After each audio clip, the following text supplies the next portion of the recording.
pa lang, tulala ka na agad? You're making my day, Lilith.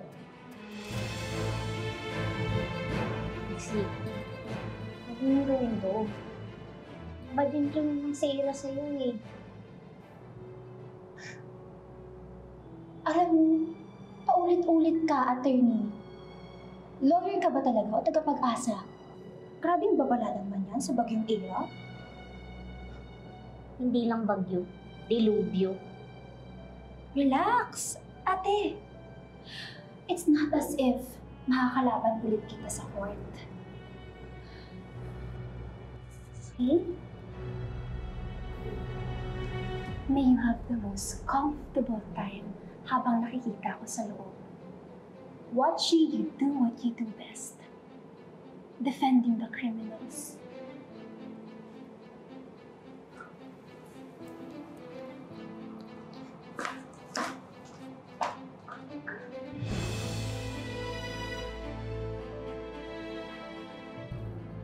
Hindi. Ano siyang pakinggan? Isipin mo lang kung ano yung sinabi sa'yo ng ina. Naman. When you're in court, please make sure that you all wear proper court attire. Counsel, please proceed.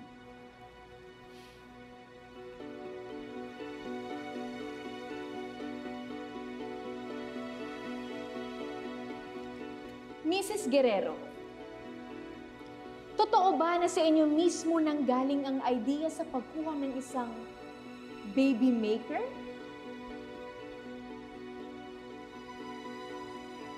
Hindi po. Maaari mo bang sabihin sa korteng ito kung paano kayo kinumbinsi ng asawa ninyo sa pagkuha ng isang baby maker?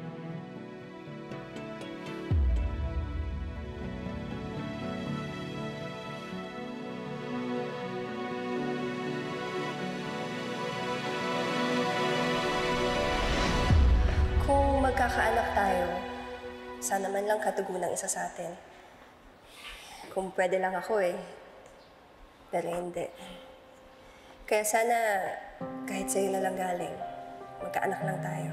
Kung yun lang yung paraan. Eh, pwede sana natin gawin yung in vitro, pero aabot ng milyon eh. Tapos wala namang kasiguraduhan. Kaya nga ito lang kakayanin natin para magkaanak na tayo. Wala na ba talagang ibang pwedeng gawin? Mahal, ganito lang yun. Gagawin lang namin ang mga kailangan gawin para magkaroon ng baby. Hindi ka ba naniniwala sa akin?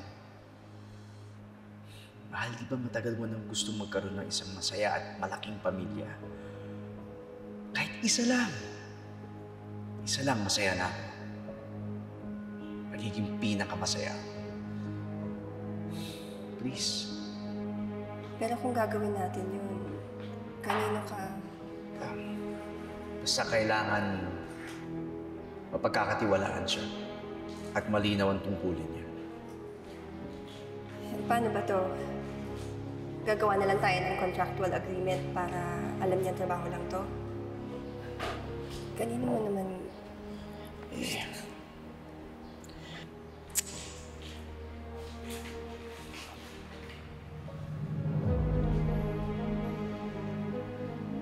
May naisip na ako kung sino pwede maging baby maker natin. Si Ayla. Si Ayla? Oo. Wala na ako ibang nakikita na pwede maging baby maker natin, kundi si Ayla. Pagkakatiwalaan natin yan. Dati mo yung estudyante, di ba?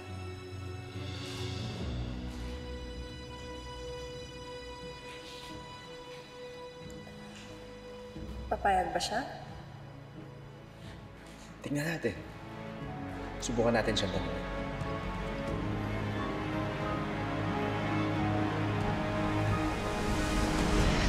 Sabi po ng asawa ko, yun lang daw yung paraan para mabuo yung pinapangarap naming pamilya. na kahit isang anak lang, magiging pinakamasaya siya. Siyempre po, sabi ko, kailangan ho ng kontrata at nagkasundo ho kami doon. Pagkatapos po noon, pumayag na ho ako sa gusto ng asawa ko. Hindi ho totoo yun!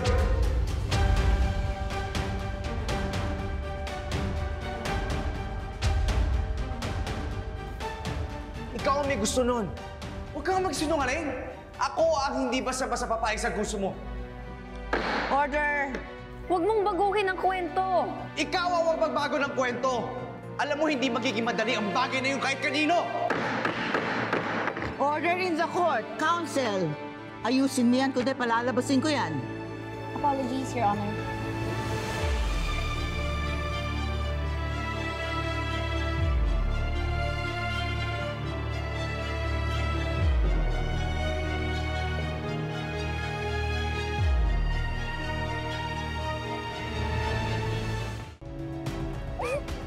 Tagal kong tiniis na huwag pansinin yung mga bulungan nila. Pero apektado na ho ako eh. Apektado na ho ako. Hindi na ho ako makatulog sa gabi. Parang nasisiraan na ho ako ng bait. Hanggang sa isang gabi,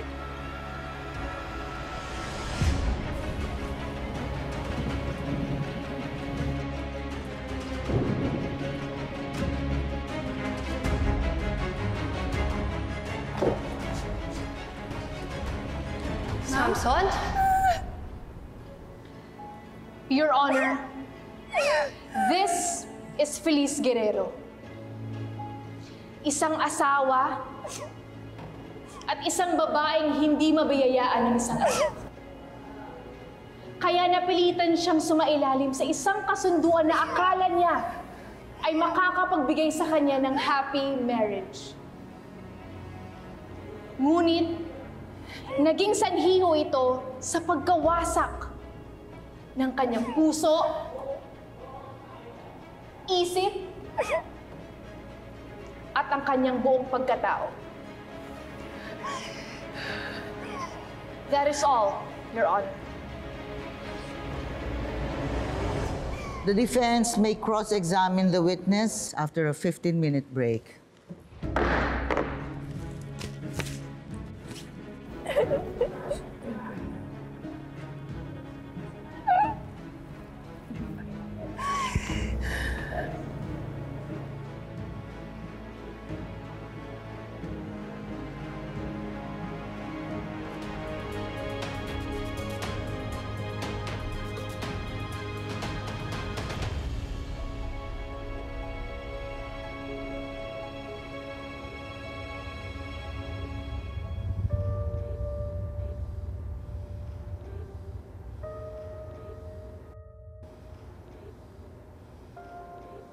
Tol!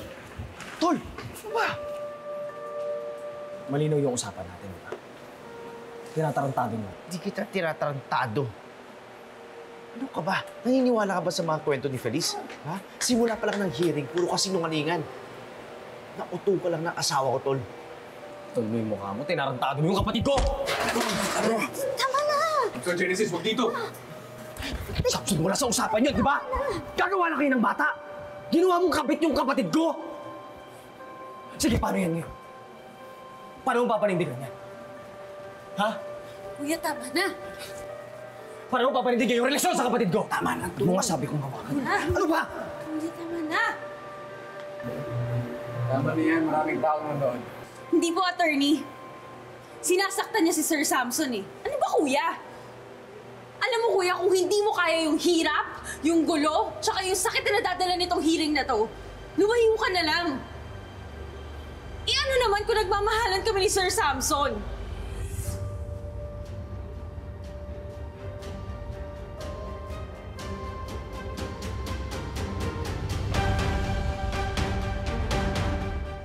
Ayla, ano ba naman? Baka may makarinig sa'yo.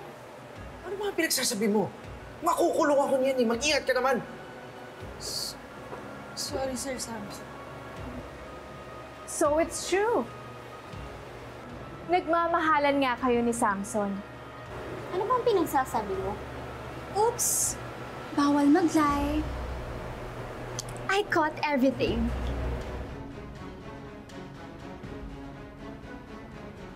As in lahat. Ano? Gusto mo bang ulit ko yung ginawa ko sa'yo? Ha, Trixie?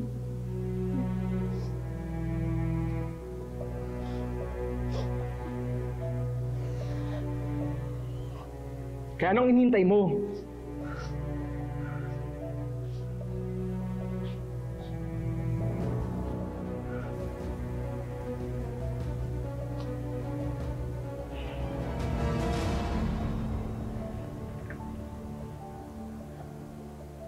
Siguro wala nang kopya to.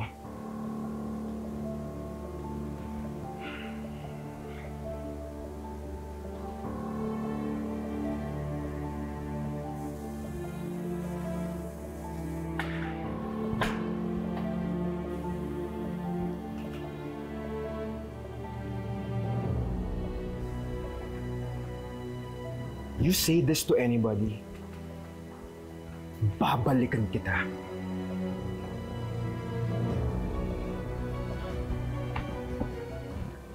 Ikaw na, Trixie.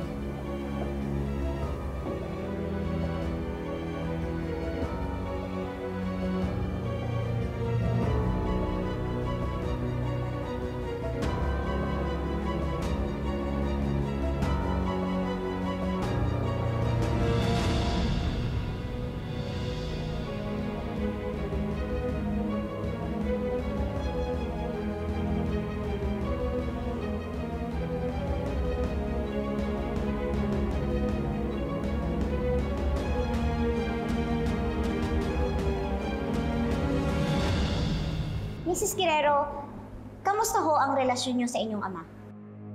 Objection, Your Honor. Relevance. This is not included in the witness's complaint affidavit, Your Honor. Sustained. Your Honor, let me rephrase that.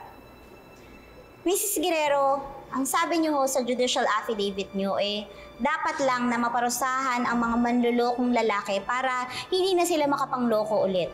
Tama ho ba? Opo. Naloko na ho ba kayo dati o someone na malapit sa inyo? Hindi po ako. Yung nanay ko po. Paulit-ulit po siyang niloloko ng tatay ko. At masakit sa akin na parang nauulit yung panloloko sa akin. Let me correct you on that, Mrs. Guerrero. Inosente pa rin ho si Samson dahil wala pang verdict. Mrs. Guerrero, mariin ho niyong sinabi na dapat lang na maparusahan ang mga lalaking manloloko. Bakit ho?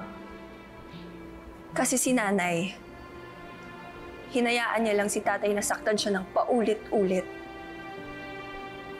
Hindi siya nagsampa ng kaso. Hindi siya natutong lumaban. At hindi maaaring mangyari sa akin yon. Kaya niyo ba kinakasuhan ng asawa niyo ngayon? Dapat lang. Dahil nanindigan ako. Para na rin naparusahan ko yung tatay ko at lahat ng lalaking manluloko. Oh, so Mrs. Guerrero has been wanting to punish her father and the rest of the unfaithful male population. Kaya ang inosente niyang asawa ngayon ang pinaparusahan niya. Objection! I'm just highlighting the implication of the statement of the witness, Your Honor. Already answered, Attorney Simmons. Pare-pareho lang sila. Kapag nakikita ko yung asawa ko, naaalala ko yung tatay kong manluloko. Totoo man o hindi, pare-pareho lang pala talaga lahat ng lalaki at kailangan nilang magdusa. Apologies, Your Honor. If the witness hopes to see all men suffer, I have no further questions to ask.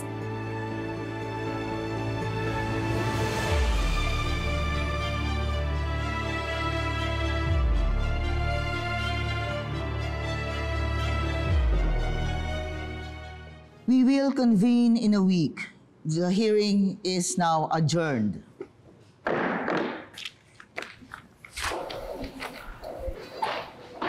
You were on fire, attorney. Congratulations! Ang galing ng cross-examination. Attorney Kurt, ikaw din. Salamat, attorney. Team effort yun, no? Salamat sa inputs nyo. Attorney, maraming salamat sa inyo, ha. Lumakas ang loob ko dahil sa pinakita nyo kanina. Marami pa tayong kailangang trabahuin. Pero, tatrabahuin natin ng mabuti at ng tama. Paano naman, attorney, yung tungkol sa video? May sinabi si Ayla. Paano kung gamitin ng kalaban yung laban sa atin? Sir, you don't have to worry about it anymore. Wala nang ebidensyang yun. Talaga? Paano wala na?